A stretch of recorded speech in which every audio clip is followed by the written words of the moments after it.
All right, God's blessings, friends of Theo 330, Father Pete Jankowski, as we reach the last two classes of our course on death and dying. Obviously, we have spent a great deal of time talking about the theological and philosophical approaches to death and dying, how every culture has a different way of dealing with loss, but the most important thing for any of us to do is accurate communication, is listening, is meeting the person at the level where they are living. And we want to make sure that we respect people and we love people. That, above everything else, is the most important thing to do in a course. If we're talking about nurses and doctors, if we're talking about people in healthcare organizations, their primary concern, obviously, is the curative care, but the palliative care, taking care of a person, making a person comfortable, listening to their stories, talking to the family, realizing that the bereavement process is from the moment a person recognizes that they're going to die, and it works all the way through their death and beyond. So we really, really, really have to be people who allow people to talk, who are passive and not bringing our own views and values and judging a person where they are, but listening to a person and trying to walk with that person, starting at that point with them and getting them to a point of accepting death, of accepting idea of hope, that there is hope on the other side of this, that every person has a story to share. And every story, especially in a Christian context, every story that is filled with love is an important one, which you got to learn by visiting cemeteries and learning about people's lives and how their lives affected others. So what we're going to do is we're going to start with a prayer. We're going to talk a little bit about the obituaries you're going to write this week. We're going to talk a little bit about a tour through a funeral home, and then we're going to talk about exam two. So let's begin with the prayer of St. Francis, which really you should memorize at this university, because if we live this particular way, regardless of our faith traditions, if we learn how to treat people with respect and dignity, which I hope I have done with you, we can go a long way in this world. Lord, make me an instrument of your peace. Where there is hatred, let me sow love. Where there is injury, pardon. Where there is doubt, faith. Where there is despair, hope. Where there is darkness, light. And where there is sadness, joy. O divine Master, grant that I may not so much seek to be consoled as to console, to be understood as to understand, to be loved as to love. For it is in giving that we receive, it is in pardoning that we are pardoned, it is in dying that we are born to eternal life. Amen. Now, I would like to think that I have been trying to help you throughout this course and guiding you through some really tricky areas that may be outside of your comfort zone. What we're trying to do is break down barriers to learn about other lives, about the way other people live. We don't always have to agree with people. We don't have to agree with their Sitzenleben, their situations in life, or their cultures.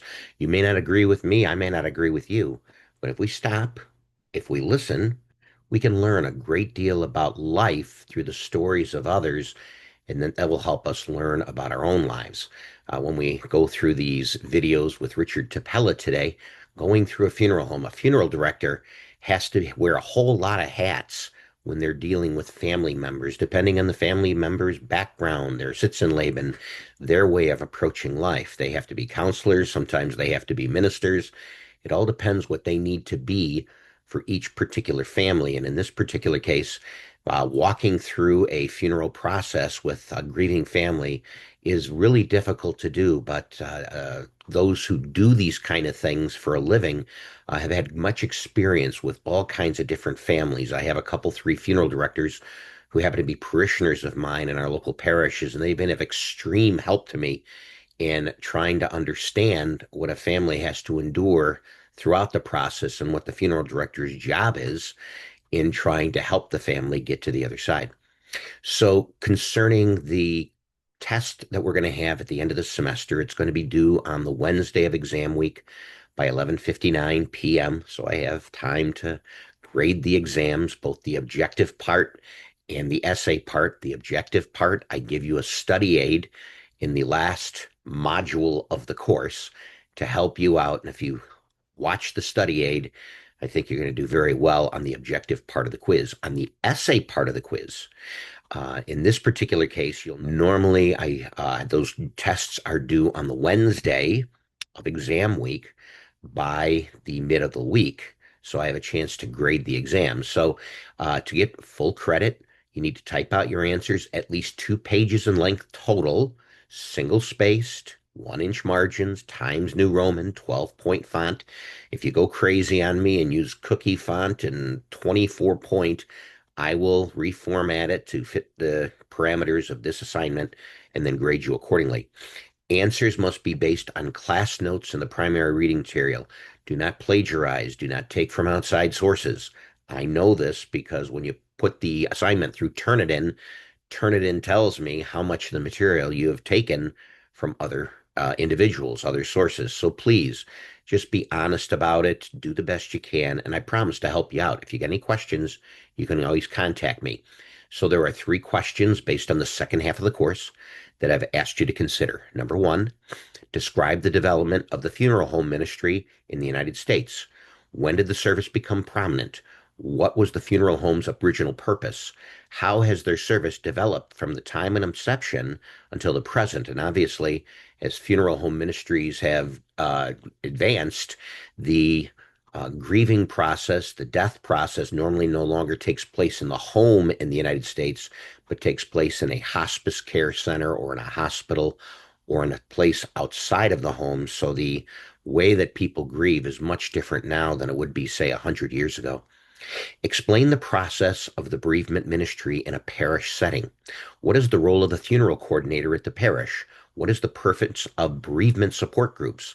What benefit do these services offer those who are studying? If you watch the video that I have with Mr. Tapella, and then if you watch next week's video concerning my talk with Sherry Gimble concerning the funeral planning process in a Catholic setting, I think you'll have a better understanding on how to answer that second question. What is the difference between curative care and palliative care? Using the methods described by Elizabeth Kubler-Ross and the hospital chaplains discussed in this course, what tools are most essential for medical and spiritual counselors in communicating with a patient and family during the bereavement process? Using these tools, how can medical and spiritual staff personnel assist a grieving family and the patient during the stages that Kubler-Ross proposes? So obviously we're talking about the 7 stages of the grieving process. We talk about C.S. Lewis and how he dealt with this. That would really help in your answers to understand that listening, active communication, being with the patient, listening to their stories, walking with them through their journey according to where they are, not according to we are, but being very receptive of what a person has to say will go a long way in giving person comfort, knowing that their story is heard and their life has value and that your life has value as well. Essentially, what we're doing today is we're walking through a funeral home process. And what Rich will always tell us, Rich Tapella, is that it's better to do the planning in advance before the person's reached the end of life. Because once you do that, and even if you allow the person who's dying the opportunity to be part of the funeral process, then they have control over the end of their own life, what they want, what their preferences are, so that we're offering this funeral service for the behalf of the person who's died. The funeral service is also for the family who is grieving, so we take that in consideration as well when we do funeral planning, especially at the time of the wake, the actual funeral service itself, and the committal at the cemetery, depending on what the person wants. The importance here is that every culture will do things differently. People who are 2 blocks away from where I live have a different culture than what we have here in the local community. So you got to really be respectful of where the person is. So we've talked about this. If you're a Hindu or a Buddhist, that the body at the time of death has no value because the soul or whatever it may be is gone from the body. So cremation and the scattering of ashes or whatever you have is very appropriate for Eastern religions in the West. We have a different approach. In Catholicism, cremation is allowed as long as the body is interred in a place to give respect to the body, because on the last day the body and soul will rise. Judaism, Islam have similar belief systems with Catholicism and Christianity. So we want to be respectful of that. We want to be respectful of how a person grieves. So even when you're in a hospital setting and you're talking to a family that doesn't believe in blood transfusions or doesn't believe in the tenets that you might believe in the faith, we got to be respectful of that person. If we're working in a Catholic hospital, now that in Joliet the hospitals are now secular in nature, there is a secular approach on how to deal with a person who is dying, a person who is dead. But if we're going to even work in those kind of facilities, we have to work under the parameters which that institution sets itself. So we have to be respectful of that, especially if we want to keep employed on a job. And in this particular course, because we're at a Catholic university, to be respectful of the process in the Catholic Church, which will be evident especially next week. So Richard's going to walk through this. He's going to go through the planning sheets that we need to use. He's going to talk to us about what a family discusses during their meeting with the funeral director. The funeral director very much is invested in the time of the actual service itself, what the family wants. A lot of times, even in Catholic settings, a lot of the families would prefer just to stay at the funeral home because it's less expensive. And a lot of family members do not go to church, and so they feel uncomfortable. So we have to respect where the family is in this process. And so a funeral director has to put on many hats and approach things in many different ways. One of the things that we approach when we're talking about the funeral planning is the obituary. And when it comes to all of you, I'm going to ask you to write an obituary, which really seems uncomfortable to do because who wants to talk about their own death? But really, if you think about it, and the three basic parts of a funeral obituary, whether it be the announcement of the person dying and the people they've left behind, and the end of the obituary, which talks about the services themselves and where they're going to be, and if they want you to donate money, where they want it directed. The section that's important to me is that middle part, which talks about a value of a person's life and what that person's life contributes to everyone else.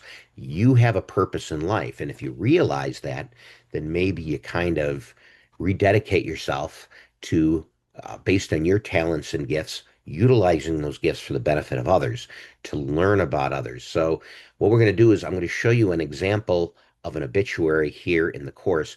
I'm also going to tell you that when we get to the beginning of the obituary and we're talking about when a person dies, usually obituaries don't tell us the graphic nature of the death, jumping off the mountains of the moon while skydiving or getting caught up in a meat grinder or something like that.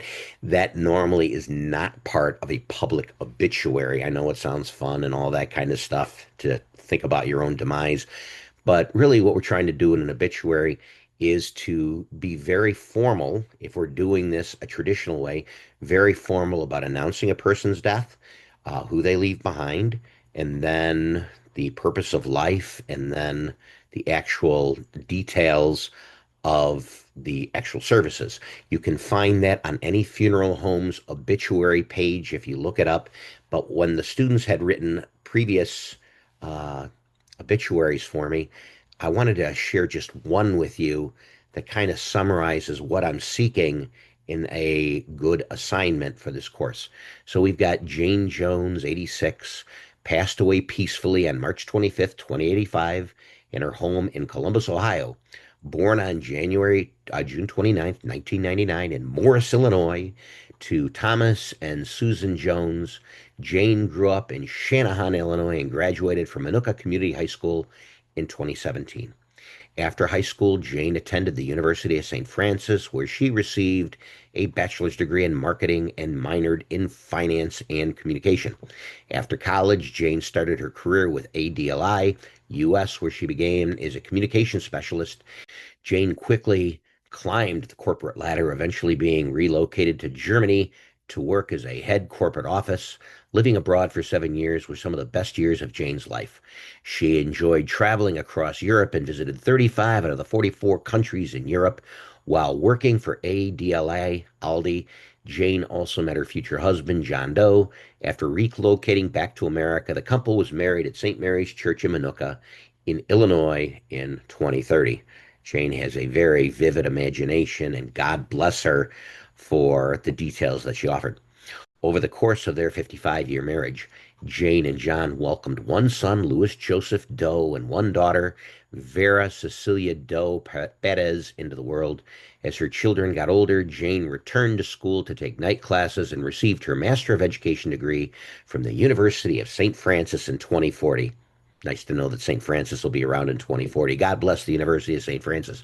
To spend more time with her family, Jane left her position at Aldi and the family relocated to Columbus, Ohio, where she found a job teaching business classes at Columbus High School.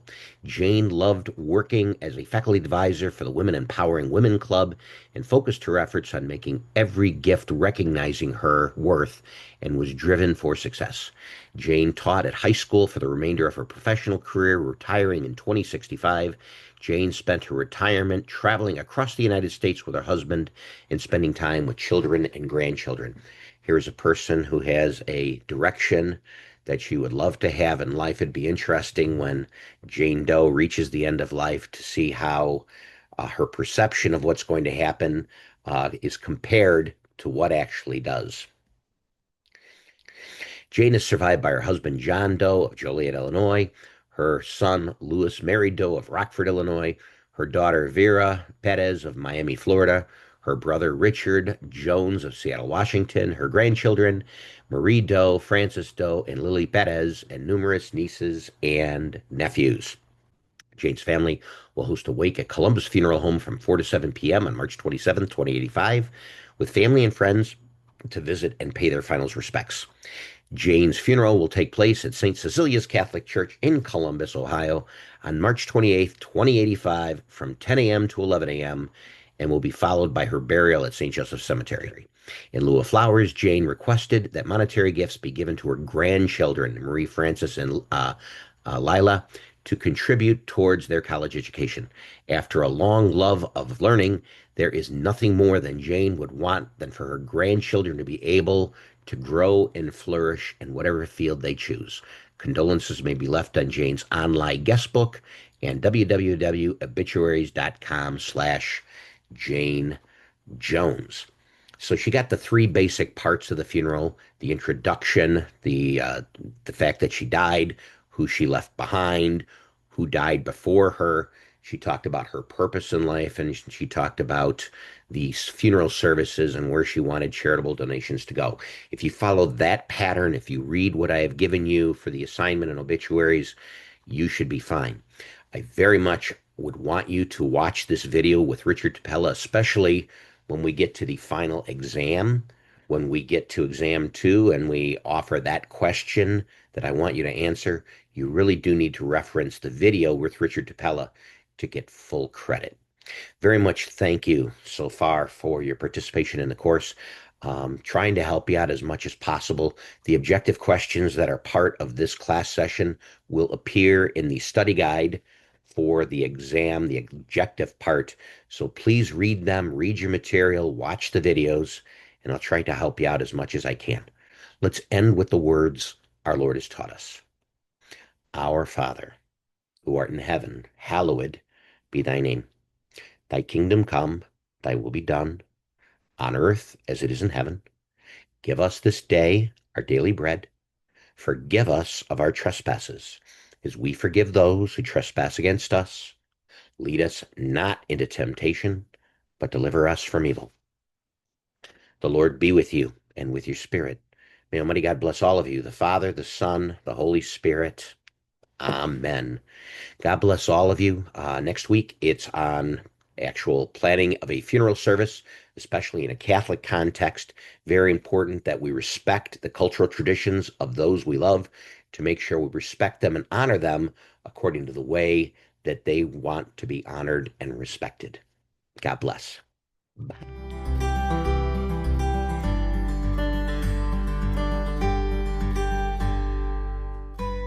We anticipate and plan for many of life's most important events: our wedding, our first home, the birth of our children, vacations, and retirement.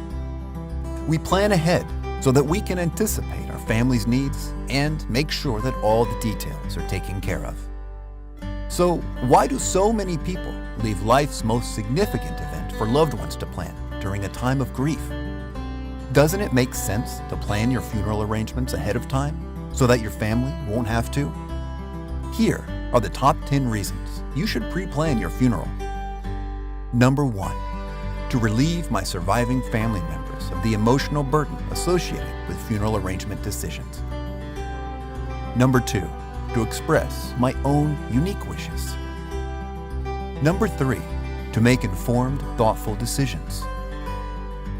Number 4, to make these important decisions with the help of my loved ones in a relaxed environment. Number 5, to eliminate any potential misunderstandings about my wishes among family members and friends.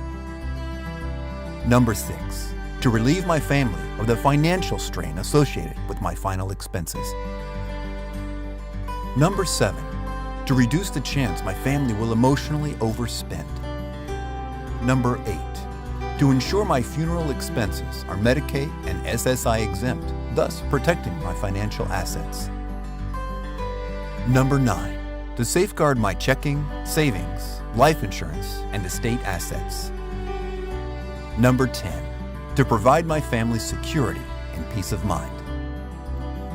Our professional and caring staff are dedicated to helping individuals plan the type of final remembrance service that best meets your individual and unique needs. Call.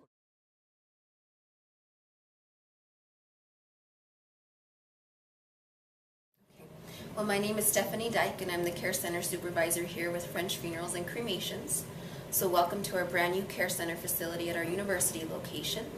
So this here is our embalming room, and the actual room where any preparation of our decedents would take place. Everything in here is brand new, state-of-the-art, and we're very proud of what we've put together here. And you've got 3 of these stations Yes. for preparing, so why don't we look at them in a little more detail? Absolutely. So each of these tables here is a hydraulic table. They can each be lifted up or be taken down pretty easily. And this right here is going to be something that's going to be saving us from physically bending over, so the strain on our backs is not going to be as much. I know that's a big problem in the funeral business. It is. We really want to maintain not only the care for the decedents that we have here with us, but also our safety. It's always something we have to keep in mind. Taking care of ourselves, that way we can care for the decedents that we care for every single day. So also to help us, we have a brand new body lift system in this room, and this will help us to lift each decedent in a respectful manner, but also not put so much strain on ourselves as we move each of these people. Can you show how you operate this? I just saw this at the funeral directors convention, but Yes. for those of you watching at home who may not be familiar with this, So something like this is, and it actually moves on this track very easily, so we're able to move it wherever we need it to get to very easily. And then on this little remote, we're able to lower these straps.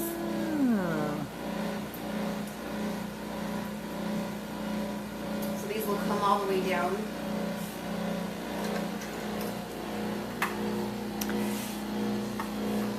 and And it each was, of these will unhook. so you're able to feed that under a body while So it's each of lying these on the will table? be placed underneath the decedent, strapped back together, and then we can just pick them back up. And let's say all we really wanted to do is just move them to another portable table. Well, then from this point, we're able to go ahead and start moving them. You can see it glides pretty easily. Oh, very easily, We can have, wow. a partner on this side kind of stopping it, ready for us to, with a brand new table underneath. We can gently lay down that decedent. That's key. So gently lay down that decedent, safely move them over onto another portable table, and then we can go ahead and get this put away and back in its corner, and that way it's back ready for the next usage. Do you wipe down those straps after every use? Yes. So if you can see each of these ones, these are pretty heavy duty plastic here. So these are very easy for us to wipe down, but also if we needed to, we could either wash these strips or just go ahead and wipe them down every day as well, which will happen at the end of each and every day. So as you can see, this place right now, it's nice and immaculate, it's brand new, hasn't been used, but our intention is to keep it this way. Even as we bring our decedents back and we're caring for them every minute of every day in this facility, we cannot take care of them and treat them with the utmost respect if this place is dirty or unkept in any way. So we will monitor that every step of the way. And the thing that's hanging down at the end there This is a headrest. A headrest, okay. So I will tell you that most of the time we're going to be supporting this person's head anyway, but this is a great little tool to help us move someone safely as well. Okay. So also you'll see at the end of each station this machine here. So this is an embalming machine. Each of these is brand new, kind of the best of the best as far as these types of machines go. State of the art. Absolutely. And how does this work? Just Yeah. in basic terms. So basically what we are doing, each of these stations has different chemicals that we use. These aren't all of them, but this is a good part of what we're using on a daily basis. And so as an embalmer, you are doing a case-by-case analysis. You are looking at the decedent that is in front of you, that you're going to be caring for, and determining what mixture, which way are you going to put these together to embalm that person properly. There's a lot to that process, but you're taking whatever chemicals that you're going to be using. You're going to go ahead and pour them into this tank here while mixing it with some water. So you're going to dilute that fluid a little bit. And you'll notice on this machine it's set to mix. So as you're pouring your fluids in, it's going to be mixing. And these two here, pulse and direct, that's your flow. That's how you want it to come out. So pulse, you can almost think of that as a heartbeat, as that's coming out, as a heartbeat. And then your direct is just that. It's a direct flow into or out of the machine into that person. And when you're using pulse or direct, that is putting the chemical mixture into the body and it's pushing the blood out of Correct. Yeah, so system. you are injecting the fluid into an artery, and then you are draining the blood from a vein. And so basically this is kind of helping that process along. And you'll see this one says automatic pressure. This machine here is able to sense anything in that body, whether it be a blood clot or anything like that, that's kind of holding up the process, and it's going to either take away or give more pressure as it needs to help that fluid go through that body. So that's kind of how that machine works. You have gloves because you're Yes. always wearing protective clothing. Absolutely. So that's just the tiniest little bit of what we're wearing. But typically our personal protective equipment is going to be everything from a full gown to boot covers. We're going to have an apron on. We're going to have plastic sleeves. We'll have our gloves and then some sort of face mask also. Is what we're always wearing in here. Another feature to point out, something that's really neat to us, are these individual vent hoods. So these are all movable. You can move them in any direction that you need to. Can you move? Absolutely. Let us demonstrate. Yeah.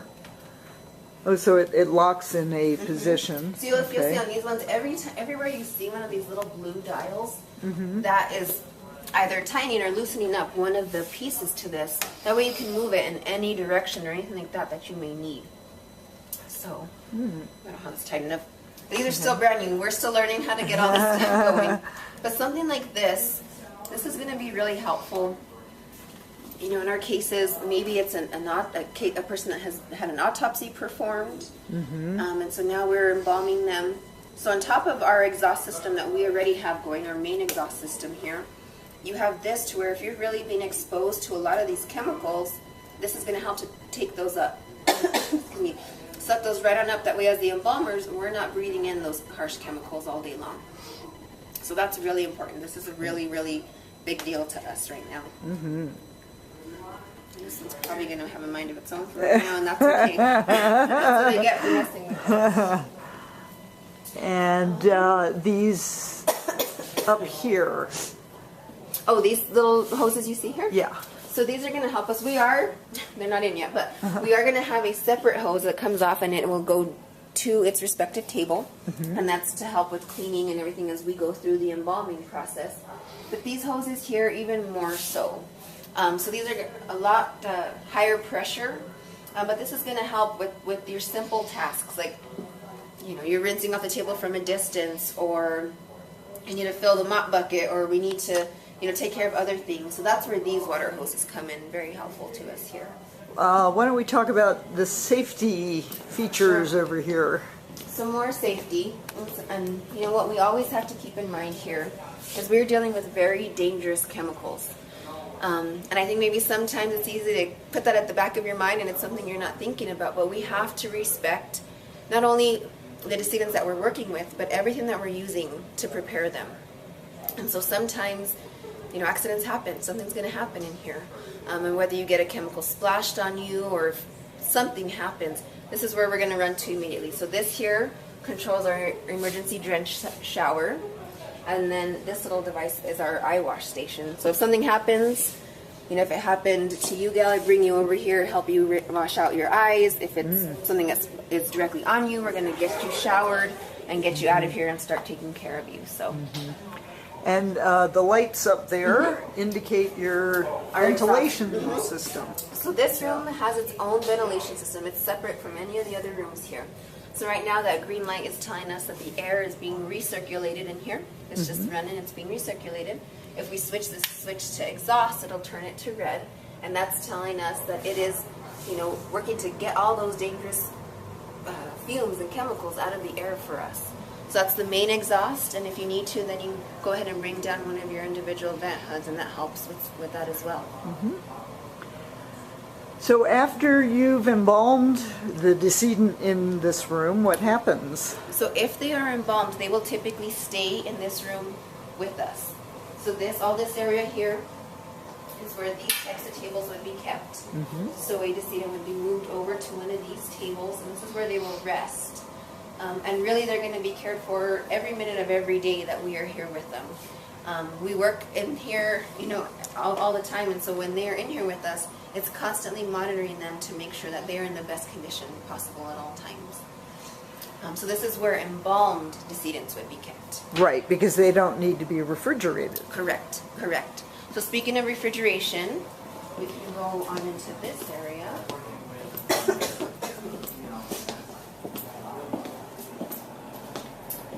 So in this refrigeration unit, this is the smaller of our 2 refrigeration units here at French.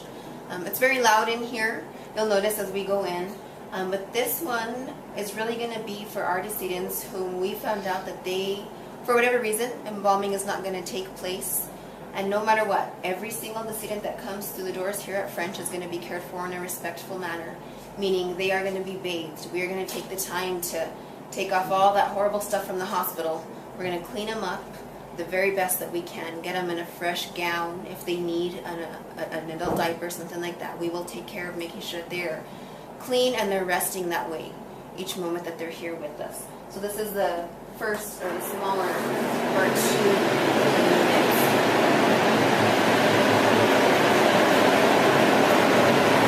Oh, and it is chilly in here. And it's still quite a ways away from where it needs to be, so we just turned this on today. So this one right now, we don't intend on using any type of like a rack system or anything like that. We will wheel those individual tables in here.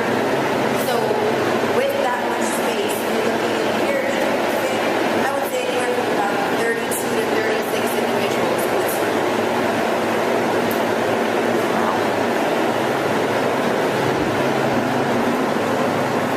32 to 36, and did you say you do use a rack system? We don't use the You rack don't system use in it. here. In our larger unit, we do. So it would just be like those tables in the other room. Right, we would be using those tables, either the larger stainless steel ones or the little narrower ones, whichever we needed to fit as many people as we needed to in this refrigeration unit. Okay. And this is So for... this little area brings us to kind of another storage facility, but in a different respect. So in here, each of these It's just they're set aside for a decedent's clothing and any information directly from that family and from that funeral director who's working with that family to tell our team, the care team, how to get their loved one ready. So let's say this belonged to Jane Doe. Well, then Jane Doe's clothing would be hung here. We would have an information sheet here telling us when is Jane Doe to be ready. What are the special things we need to know? Did she want, hot pink highlights, or did she want hot pink nail polish? All those things are what we look for. And we have plenty of room here now, and with all these going on here, so every day it's something new, right? So this is a revolving door, if you will. This is always changing. But what we really have to pay attention to is keeping Jane Doe's items with Jane Doe, and so on, and all that kind of stuff. Here in New Mexico, at any given time, you could have 3 people with the last name of Sanchez or Chavez or something like that, or Smith. So we really need to make sure everything is for that person and for that person only. This area here, it's really designed to help us kind of, again, we don't want to be sitting down. We're very active. We need to be up and going. So this here is where us as the embalmers are doing a lot of our paperwork, meaning those embalming reports. Anything like that we need to be on top of. So our little working desk area for the entire team is back here. And you have a washer and dryer here. So washer and dryer here. Because like I said, we will always give someone a clean gown. If we're going to use any towels, anything like that, they will always be clean. We're not going to use a dirty towel from one person to the next. So laundry is a constant. We are running these all day, all the time, so hopefully they'll last. They're going to be good ones. Cleanliness is huge in our world. Yes. So we come to this room. This brings us to another body lift. So in this room is where we are doing hair, makeup. We are placing decedents in their caskets. And that's where this comes in. This is really going to help us get these people from their tables where they're resting, where they've been dressed and their hair has been done, their cosmetics have been done. And this is going to help us to move the exact same way. It's going to move straight along. We can turn it at any point that we need to. And then it lowers and everything else just the same way as the other one. So we can really get someone into their casket safely without having to lift them. Again, it's safely, it's respectful, all that kind of stuff. It's all done in that manner. And then in all these cabinets, you would have... All these cabinets, a ton of storage, right? So, but we are really wanting to put things together to where, just as we do in there, we have 3 separate stations, and they're going to be identical. At any given moment of any given day, any one of us embalmers can step up to that station and work there, because we know everything's going to be in its place. And that's the way this will look as well. So 3 separate workstations. I can bring someone over on a table. I can be dressing that individual. I can finish the dressing, start cosmetics, start doing hair, all that kind of stuff. And that's what's going to be in these drawers. So in here is going to be cosmetics. We're going to have things like hairbrushes, curling irons, things like that. Everything that we need to get these people ready is going to be what's kept in here. And this is kind of where everything is finished for this person as far as leaving our care. This is where they're going to leave our care and then be taken to, wherever their service might be or anything like that. Well, this looks like a wonderful facility. It absolutely is. We're very proud of it. We're very thankful that our owners did something like this for us, and it's our job to keep it up. So that's what we're here for. Great. Any last words, as it were? I just want people to know, I keep saying we're very proud of this. We're, and we are, but when I say we, I mean me and my team specifically as embalmers. We truly care about what we do. We truly care about the decedents that come through these doors. And, as fancy and as, high class and nice and neat as everything is, all that's going to do is just give us maybe a little bit better edge than what we had before, but our hearts have been in this 100% since day one. So, absolutely, thank you. Thank you.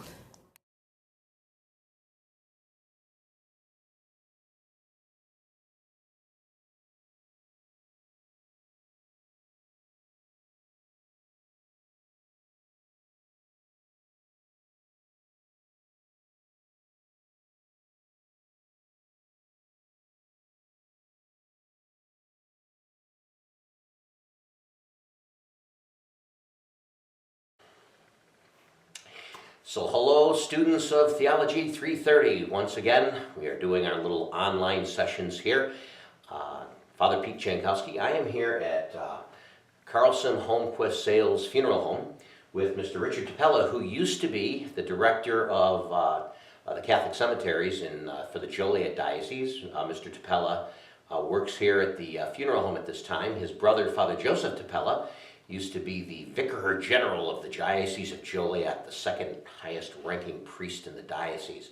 So when I taught this course the last time, we came to Carlson Funeral Home. We actually did a tour of the facilities, but since we cannot do that, I thought it would be appropriate in this setting to just walk through an actual funeral planning with Mr. Tapella, who's going to explain to us what he would normally do in these situations. So the way I told you I would start this is I would say to you, for instance, my father is come here to do funeral planning, and him and his wife. So we are here and we are wanting to prepare for what needs to be done. Now, as we had discussed with you, is it real common for somebody prior to their passing to actually pre-plan their funeral arrangements?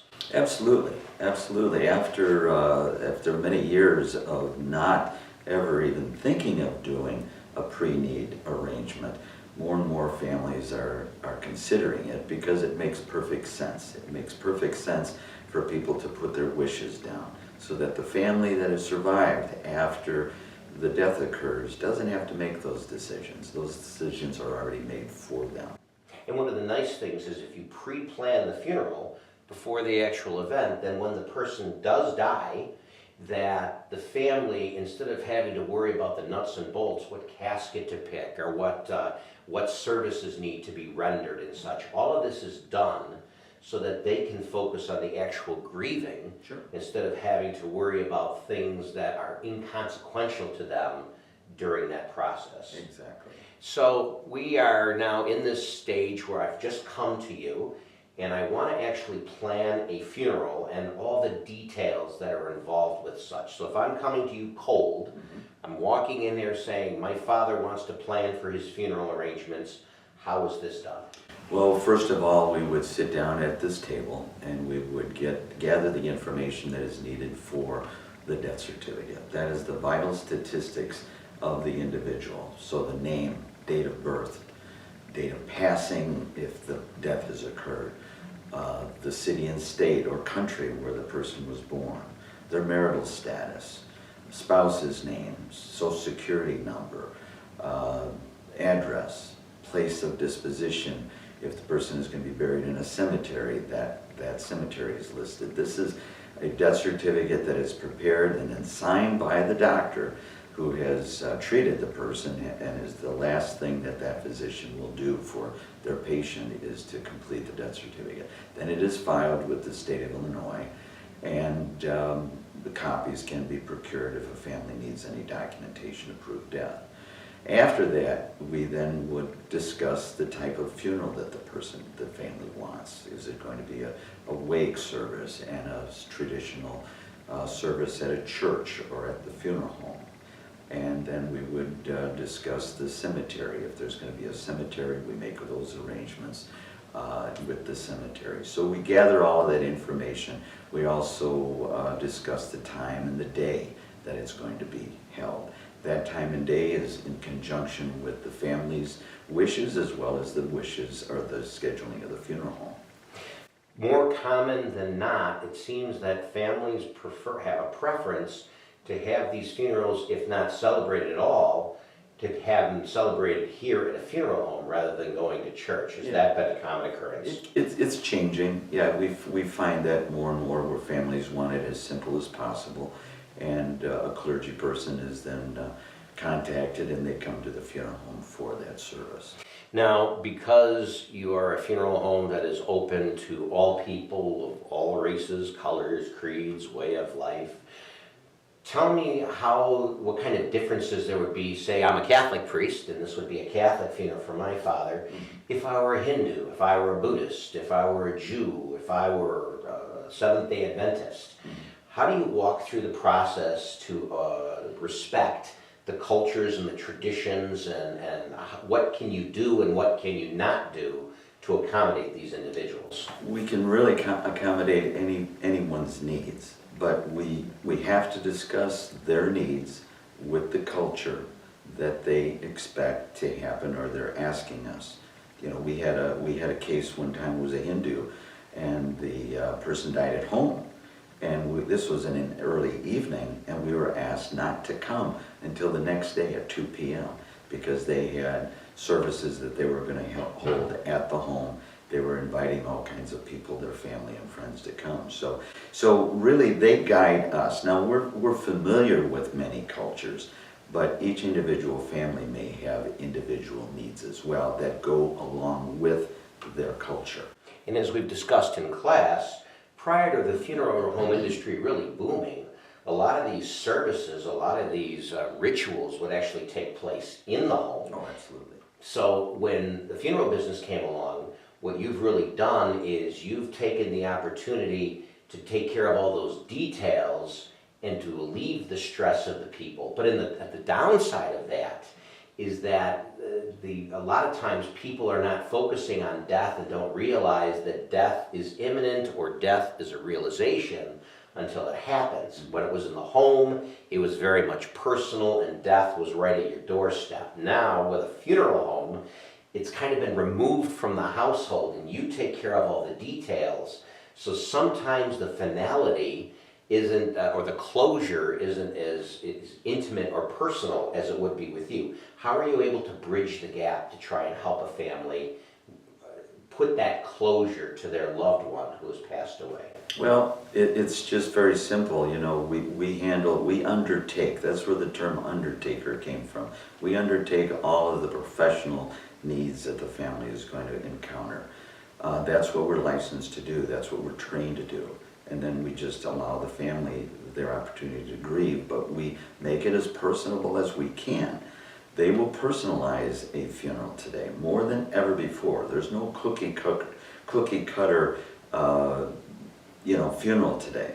Everyone has specific needs, and then we try to abide by them. And so, for instance, we've discussed with some cultures, say if I were in the Hindu faith, cremation, obviously the Hindu believes that it's more about the soul than it is the body. Mm-hmm. That when the body passes, when a person dies, the soul continues on, but the body, obviously cremation is considered more than acceptable for the Hindu culture because the body no longer has its purpose. So as I discussed with you before, when we actually went to a crematory, and they have cremation services here at the funeral home, you've told me in the past that actually members of the Hindu family would want to be present in the crematory itself to push the button, right, if I am correct. What is the reason for something like that? Well, it's just that closure. That family would designate one of the eldest sons or daughters to actually start the process of cremation, which is, as you say, pushing an electronic button, and that's something very meaningful. You know, they're allowing their loved one to go beyond this life. You know.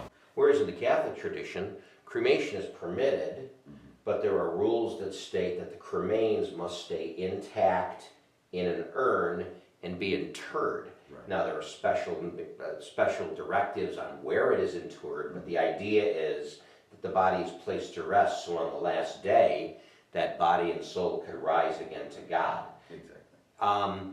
If I'm correct, in the Jewish and the Muslim faiths, there's a preference, if I'm correct, depending on how traditional they wish to follow their faith, that there is no casket, that they're buried directly into the ground. Is that correct? Well, it would have to be in a cemetery that would allow that. Some of the Jewish cemeteries will still expect a burial vault to be used, but the burial vault is inverted upside down, so the body, if the body is in a wooden casket that is going to disintegrate over time, then the body would be closest to the ground that the elements would take over.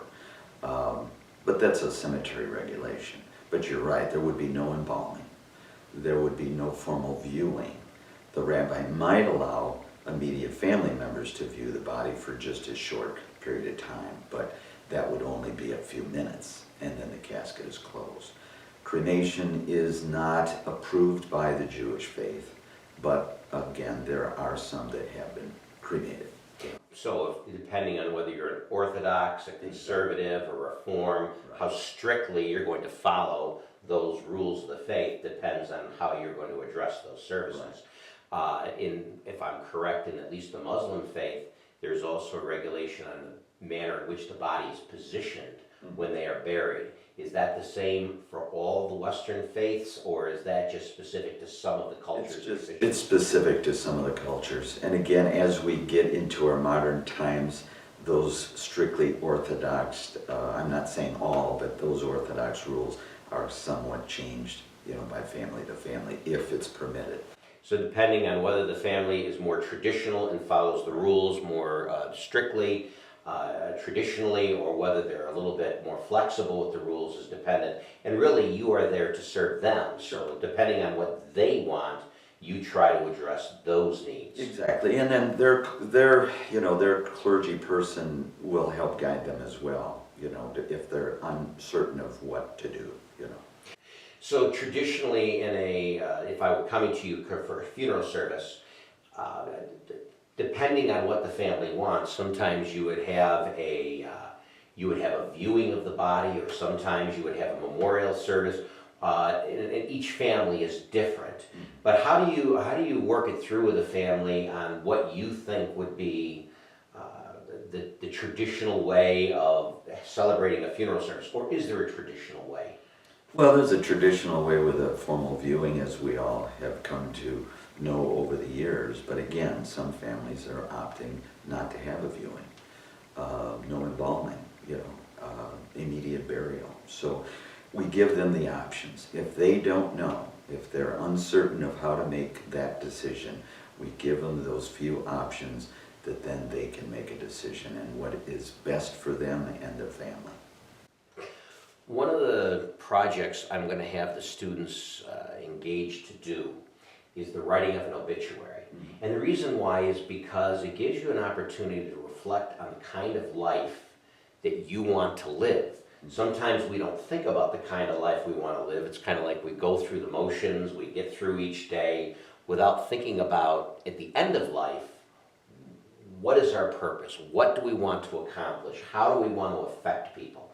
So when it comes to the writing of an obituary, how do you help a family guide them through? Now they're online, we're going to give them a form that you've used for writing an obituary. So if I'm sitting here with you and talking about that, how would you guide me through the process? Every funeral director has his own way or her way of writing up an obituary. I've done it very similar over the years, but everyone has a different format. But you give them the tools and you go over what is necessary, and then you start writing it up with them, or a lot of times families will write up their own obituary. The distinction between a death notice and obituary is really quite different now. Years ago there was a death notice that really gave most of the very simple information, survivors, preceded, and then funeral services. Now we're writing obituaries in length that really tells the story of their entire life. Some of them can be very long and some of them can be very short. But again, personalization. When they give you that information, you put it together with them, or they will write it on their own. But there's no exact way of how it should be structured, and the terminology can be quite different with family to family. One of the advantages of funeral ministry, funeral home work in today's age, is because now we have social media and we have the internet. In the past, if you put an obituary in the newspaper charges you per word, or you're limited with your resources on how you wish to express the life of a person. But now that we have social media, and most funeral homes now are available on the internet, you can have online obituaries, which can be a little bit more expansive, or even on your websites, you can click onto a site, and I'll do this when I go to Carlson's funeral home, and I'll click on the websites. You have pages where you can donate flowers, you can give testimonials, people can interact and people can share. on social media platforms. How do you encourage people, or how do you talk people through those things concerning getting invested online, or telling people that others have an opportunity to share their stories about the person who's died? Well, we just explained to them that we have a website that we will post the obituary and the pertinent information about the funeral. And then, the video tributes can be posted as well, the DVD video that we can prepare a family wishes, that can be also posted forever on the website. So the video tribute, it's an opportunity for people to bring in pictures or videos or whatever they want of the loved one, and then you work it through with them to choose a song of their choosing, of your choosing, that would be played actually during the viewing or at a time of their choosing, and then they would actually take a CD home with them, a DVD home with them, of that video tribute. So there's a lot of things you are able to do today that can last a great deal longer than in the past. One of the I'll say the neatest things that has come to being in the modern age now with creating these video tributes, you really get a full picture of this individual's life, the pictures from birth throughout their life, their marriage, the kids that are born, the grandchildren. It's really a nice opportunity for people to put that in just a format that they can keep forever.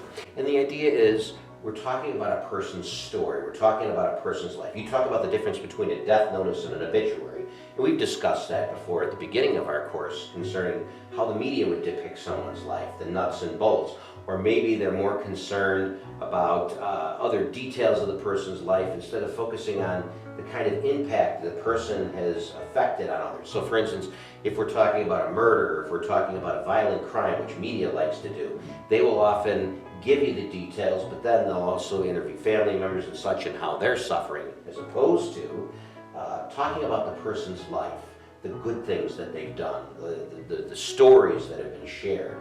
And it's an opportunity to reveal who that person truly was and how they've affected other people in their lives. Would that be correct? It's a eulogy in pictures and in song, and really it's a great tool. That's great. Is there anything else concerning the process that I may have missed that you'd want to share with the students? The only thing after we would discuss the funeral arrangements, the time, the date, the type of visitation, if there's going to be a visitation, then of course we would have to provide the family with a selection of caskets. The body is placed in a casket. They come in different price ranges to meet the family's needs as far as what they can afford or what their particular needs would be. And if there's going to be a burial at a cemetery, then there would be a burial vault that would also be chosen. And those come in different price ranges as well. And if I'm correct, in your funeral home, and what I'll do is when we're done here, if it's okay with you, we'll take a quick walk around and take a couple pictures of whether your caskets are and your urns are. You give people a whole set of price ranges. Mm-hmm. I believe there's a question on the activity sheet, the average cost of a funeral. Today, ballpark, at Carlson Funeral Home, what would be considered the middle price for your typical funeral here at Carlson Funeral Home? Including cemetery, I would say it's anywhere between $8,000 and $10,000 or more. Okay. And that would be merchandise, services, cemetery, incidental items such as obituary notices, flowers and things like that. And if, depending on the person's ability to pay or not pay, you work it out to try to address those things to help a family during those times. Sure. We would certainly allow a family to at least have 30 to 60 days, but they communicate with us how it will be paid. We can take an insurance policy assignment. Of course, they can write a personal check. And if there's a need where it has to be extended, for whatever reason, we certainly try to work with the family. Sure. Now, the other question I would say is that we've gone through the process, we've gone through the entire, the vigil, the viewing, the service, the burial, whatever might happen with each specific family. Mm-hmm. Do you offer anything after the fact? A lot of the times after the service is over, people have dispersed, people have moved on with their lives. certain cultures, we've talked about the Jewish culture, where the family continues to grieve for a period of time. Do you offer any kind of groups that support groups, or do you reference them to any kind of support groups at hospitals or hospice that might be able to help them continue grieving? We certainly would reference the hospice organization, which many people are using today because they have very good programs that they can reach out for children, they can reach out to spouses, widows, and things like that. But we're not doing anything particularly here at the funeral home. It's difficult to get people to come back to the funeral home sometimes in a short period of time, but when you have knowledgeable people that are doing this on a day-to-day basis in a group organization, that certainly is meaningful. And what you're doing, being the undertaker, is you're providing the resources for people if they need something specific to their situation. You could reference them to someone else to help them get through that part of the process where you are not specifically addressed to take care of it here. You find a place where they can address some of those issues. Exactly. Okay. Well, what we're going to do is, in a moment, we're going to take a walk through a couple of the different places here at the funeral home that we visited before, just to give you an idea of what they're like.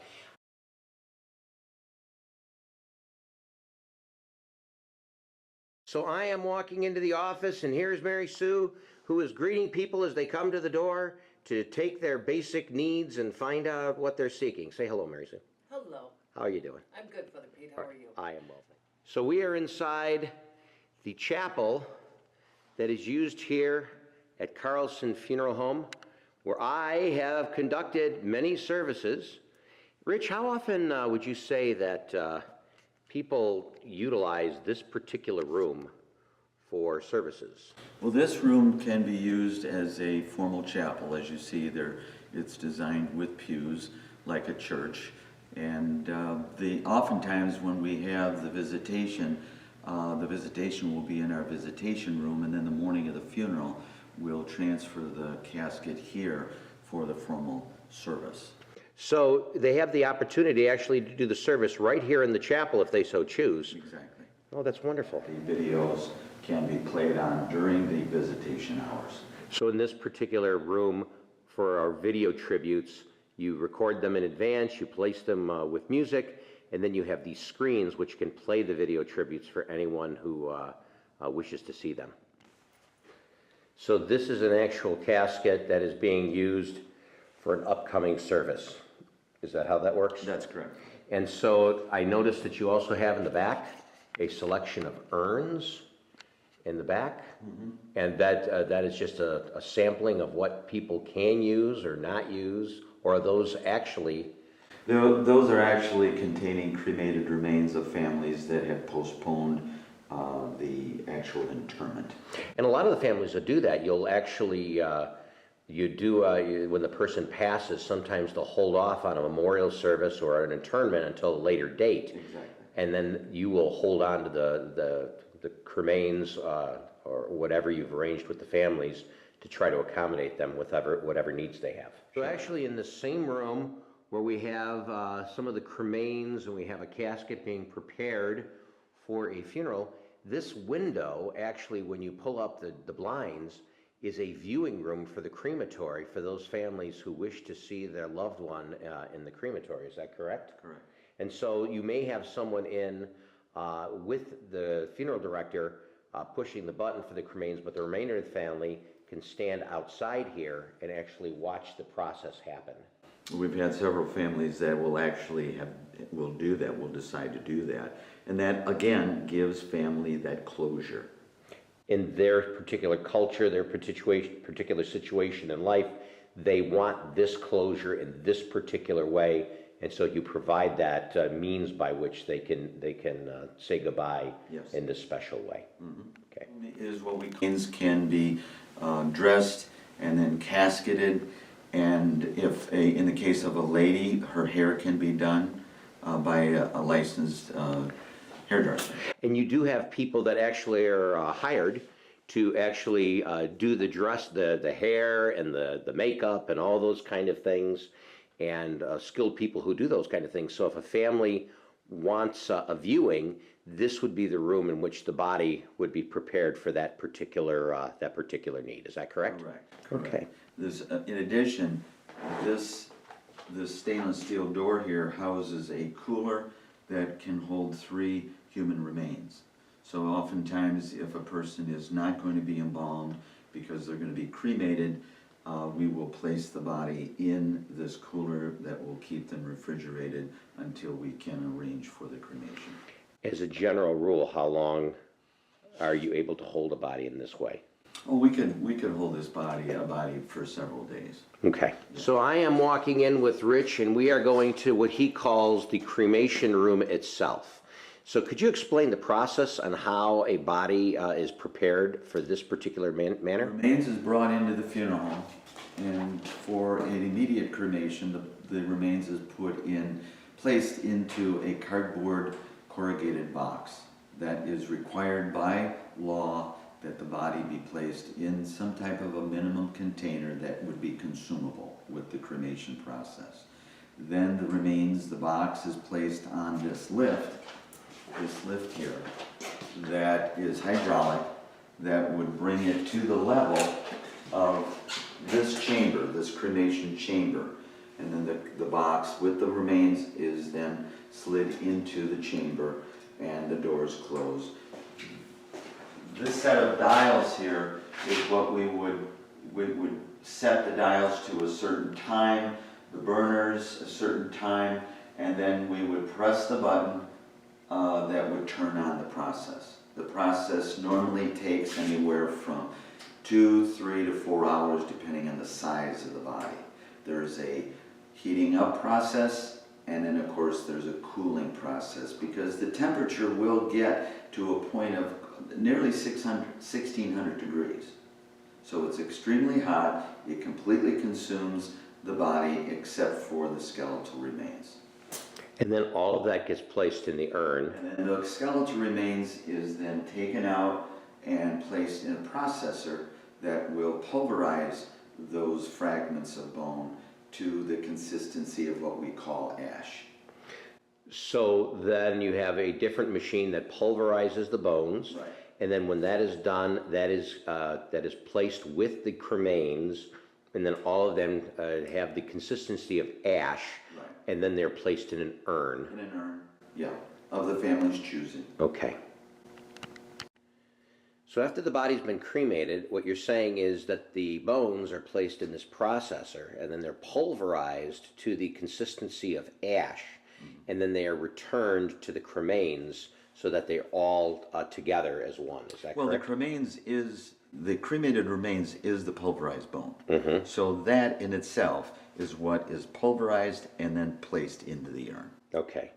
So so I understand it, everything is put in there together then? Yeah. So you take the entire cremains, the bones, and whatever is left, and you put it in the pulverizing machine so that by the time this process is over, everything that was of this person is now to a consistency of ash. Exactly. The only thing that is removed, however, are any metal parts. Some individuals have had a hip replacement or a rod placed in a femur.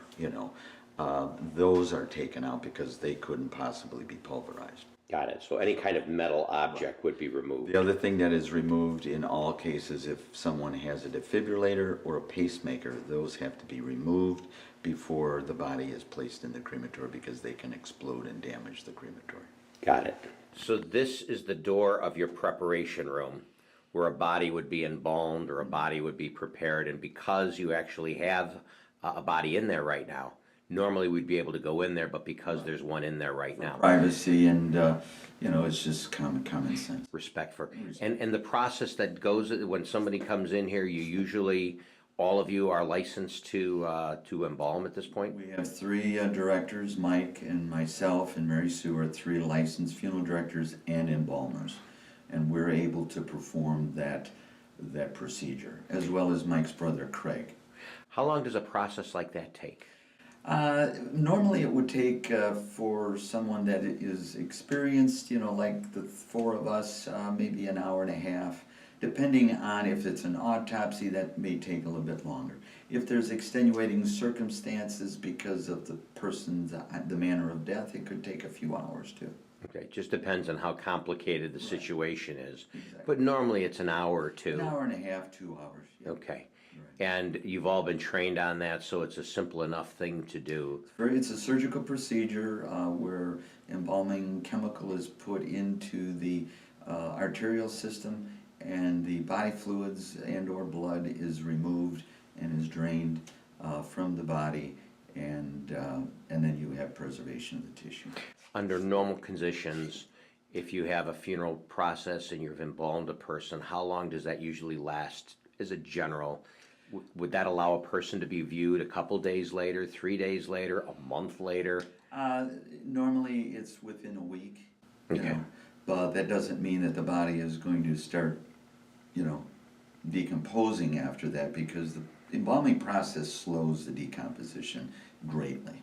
Okay, but over a week or two, you are going to see some dehydration of the tissue, and so the optimal time is within a week. Within a week. Okay, thank you. And this is where the action all happens. These are the vehicles, the Carlson Funeral Home fleet of cars that are used for funeral preparation. We have hearses, we have cars for the families, depending on their situation. Are there any other uses that you use for the funeral procession cars? No, we have the hearse that carries the casket. We have a limousine that's provided for the family if they wish. And then we always have a lead escort vehicle that leads us through the streets to the cemetery and or church. And sometimes you'll have a police escort depending on whether the family requests one or not, but you are capable of doing, of negotiating traffic on your own if necessary. Exactly. Some families will request a police escort. Oftentimes they will request a police escort if we know it's going to be an unusually large procession. But you're capable of doing it yourself, but if it's a larger procession, usually you ask the police and you're usually more than accommodating to be able to help. For safety purposes, it does help. Absolutely. So this is the vehicle that usually is used, the minivan, which seems to be the funeral director's choice of car when going to get a body, because it's spacious enough and the windows are darkened enough that you can place a body in it and you can have respect for the person who's died and still be able to transport the body back to the funeral home in a respectful way. So this is the online program that you use for video tributes.